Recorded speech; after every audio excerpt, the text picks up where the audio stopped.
समय और परिस्थितियों का खेल अनिश्चितताओं से भरा हुआ है। हर युग में समय और स्थान ने बड़ी भूमिका निभाई है, लेकिन कलयुग में अगर किसी एकमात्र सम्राट का नाम चक्रवर्ती सम्राट के रूप में लिया जाता है, तो वह है सम्राट विक्रमादित्य। उनके शासन में शुरू हुआ विक्रम संवत आज भी हमारे बीच इतिहास की गाथा कहता है। विक्रमादित्य केवल एक वीर योद्धा ही नहीं थे, बल्कि एक कुशल प्रजापालक और धार्मिक विचारों वाले सम्राट भी थे। वे रात्रि के समय वेश बदलकर अपनी प्रजा की स्थिति जानने के लिए नगर भ्रमण करते थे। ऐसी ही एक रात सम्राट विक्रमादित्य वेश बदलकर अपने नगर में घूम रहे थे। जैसे जैसे रात गहरी होती गई, एक अजीब सी घटना उनकी आंखों के सामने आई। एक युवा लकड़हारा कंधे पर कुल्हाड़ी लिए जंगल में प्रवेश करता है और एक ऊंचे पेड़ पर चढ़ने लगता है। अचानक एक विशाल रीछ भालू पेड़ पर चढ़ने लगता है। यह अद्भुत था क्योंकि रीछ सामान्यतः पेड़ पर नहीं चढ़ता।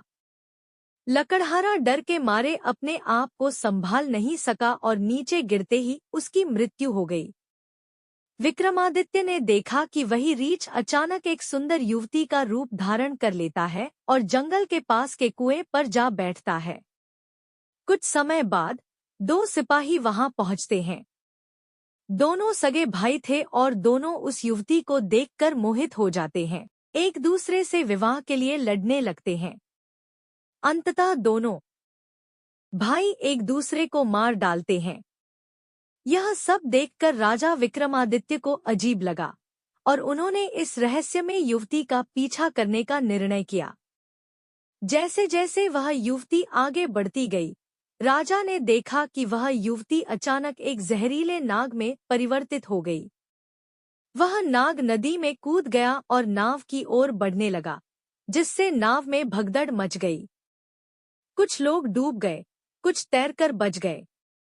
राजा ने इस विचित्र घटना को देखा और सोचा कि आखिर यह सब क्या हो रहा है। थोड़ी दूर चलने के बाद वह नाग एक वृद्ध ब्राह्मण का रूप ले लेता है। अब राजा विक्रमादित्य इस रहस्यमय व्यक्ति से सच जानने के लिए उसकी ओर बढ़ते हैं। राजा ने उससे सीधे सवाल किया, तुम कौन हो? ब्राह्मण ने कहा, मैं वही हूँ जिसे तुम देख रहे हो। मैं काल हूँ। संसार के हर प्राणी की मृत्यु का समय, स्थान और परिस्थिति निश्चित होती है।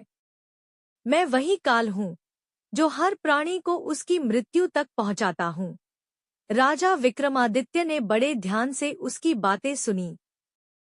अंत में राजा ने पूछा, मेरी मृत्यु कब और कैसे होगी? काल ने जवाब दिया, तुम्हारी मृत्यु तुम्हारे ही महल की सीढ़ियों से फिसलकर होगी। राजा विक्रमादित्य सोच में पड़ गए, लेकिन काल ने उन्हें चेताया कि समय जानना उनके लिए ठीक नहीं होगा। विक्रमादित्य ने उसकी बात मानी, लेकिन कुछ समय बाद यह भविष्यवाणी सच साबित हुई। सम्राट विक्रमादित्य की मृत्यु महल की सीढ़ियों से फिसलकर ही हुई, जैसा कि काल ने बताया था।